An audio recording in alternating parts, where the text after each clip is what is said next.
July 15, 2025. Hundreds of U.S. Navy SEALs move like shadows over black water, armed to the teeth and silent as the grave.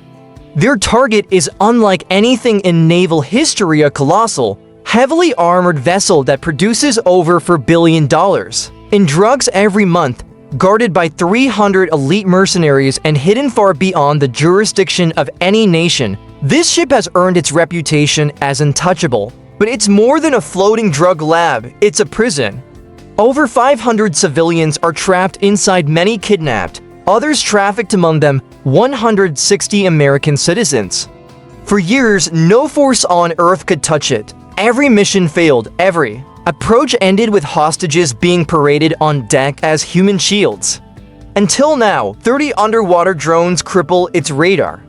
Above, 100 combat drones swarm like metallic hornets, jamming comms and targeting defenses, 10 stealth submarines surface, unleashing 300 SEALs into the fight. The ocean erupts, fire rolling across the waves, steel twisting in the night.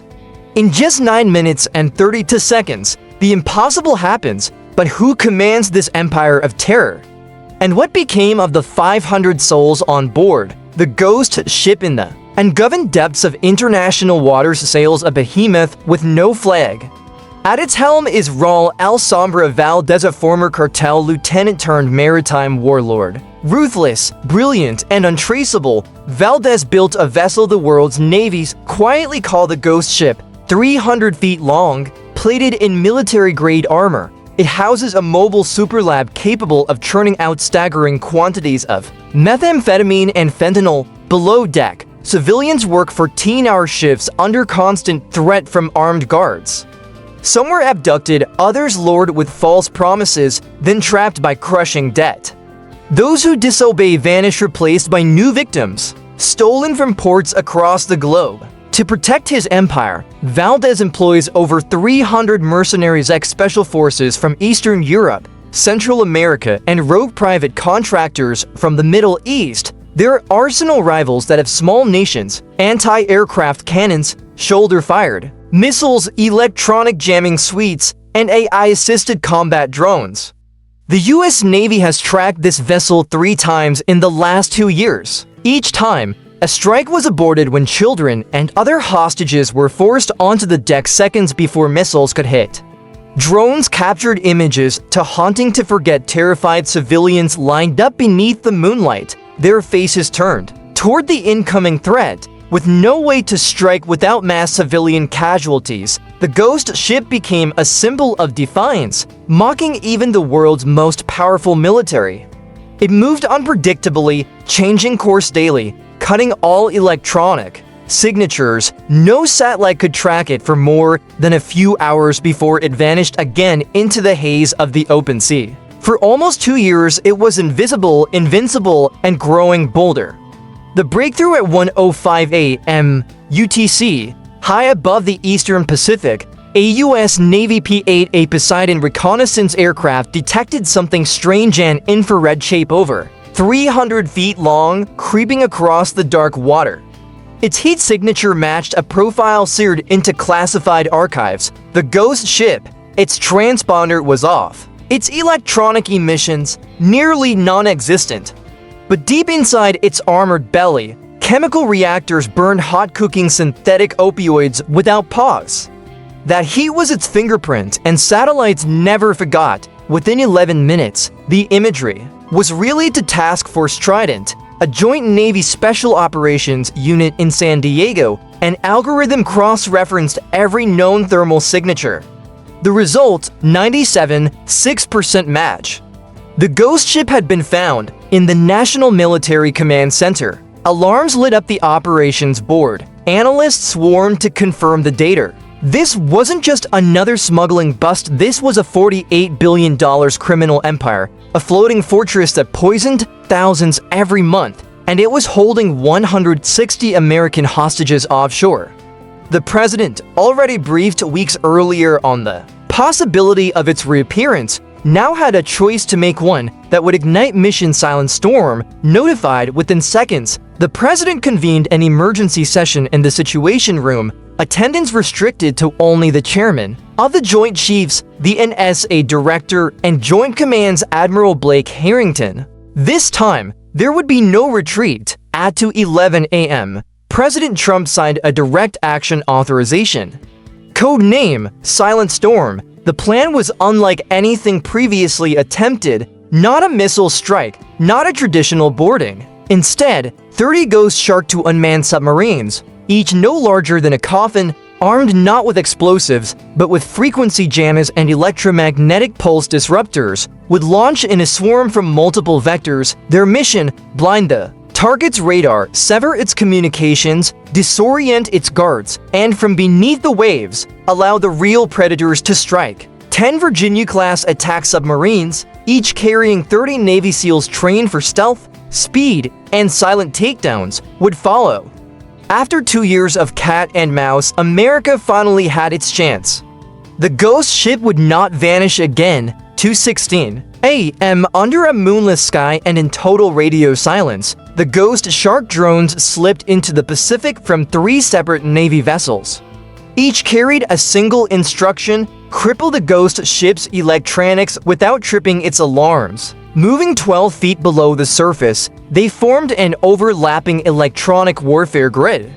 By 2:23 a.m., a shimmering dome of disruption surrounded the target.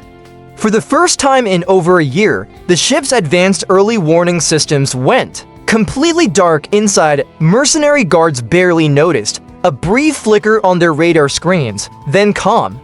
No sirens, no alerts, just quiet. That was when America struck. 200 meters below, the Virginia-class submarines silently broke formation, rising one by one until they surfaced within half a mile of the target. Each deployed 5 squads: breach, command control, lab suppression, hostage recovery, and overwatch overhead. 100 Phantom UAVs, engineered for whisper-quiet insertion, approached from every direction. Their microcharges were designed to neutralize human threats without harming nearby civilians. 2:31 a.m., the first wave hit. 12 drones dove straight down, striking the forward and aft towers with surgical precision, eliminating all 38 perimeter guards in just 47 seconds.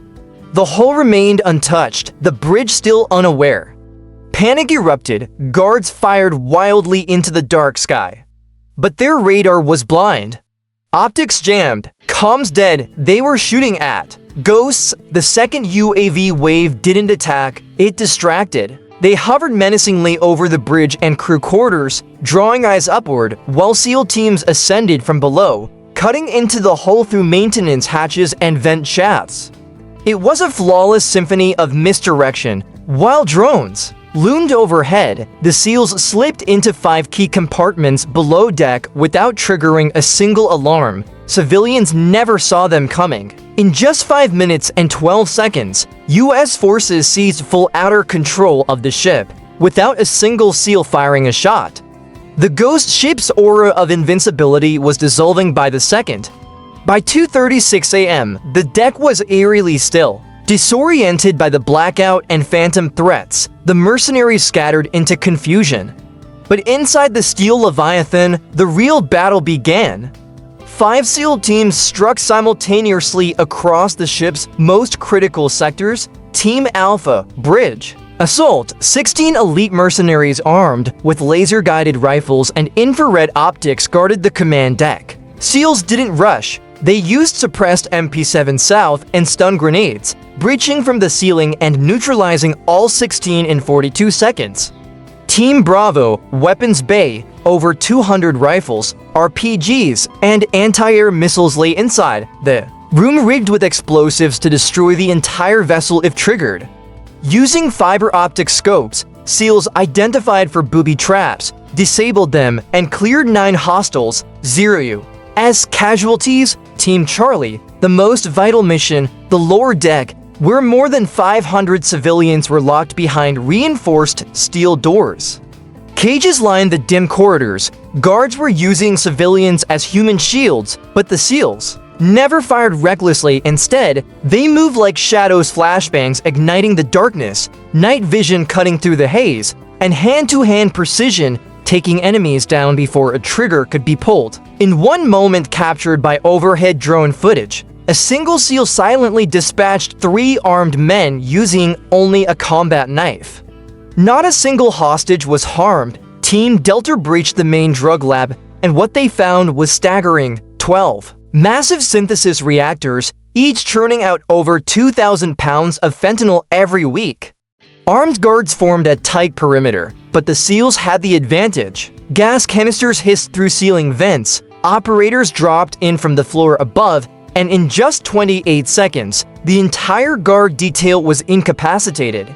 Hostages rescued, drug lord captured. Meanwhile, Team Echo had reached the private quarters of Raul El Sombra Valdez. He was already attempting to flee through a concealed escape route beneath the engine room, but his biometric lock jammed, costing him precious seconds.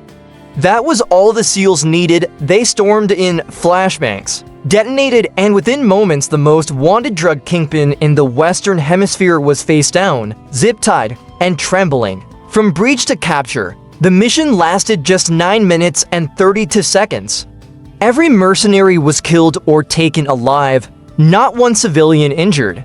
By 2:45 a.m., the last echo of gunfire faded into the black waters of the Pacific. The Ghost ship, once a floating fortress guarded by lies, mercenaries, and unimaginable cruelty, was now under full U.S. control. 500 civilians were escorted from the lower decks, many in tears, some barely able to stand. Among them, 160 American citizens, including a retired firefighter from Houston, a single mother from Detroit, and a teenage boy from San Diego missing for 8 months. Most had been enslaved for over half a year, forced into dangerous drug production under starvation, exhaustion, and abuse. Medical teams from the USS Arlington, an amphibious transport dock, boarded within 17 minutes of the final clearance. Triage tents sprouted on deck. Hostages were treated for dehydration, chemical burns, and deep psychological trauma. As dawn broke, Navy teams began cataloging the cartel's empire. 12 active fentanyl reactors still running. Over 6 tons of precursor chemicals worth $1 per billion. 300 firearms, including US-made rifles. Encrypted comms traced to Eastern European arms traffickers.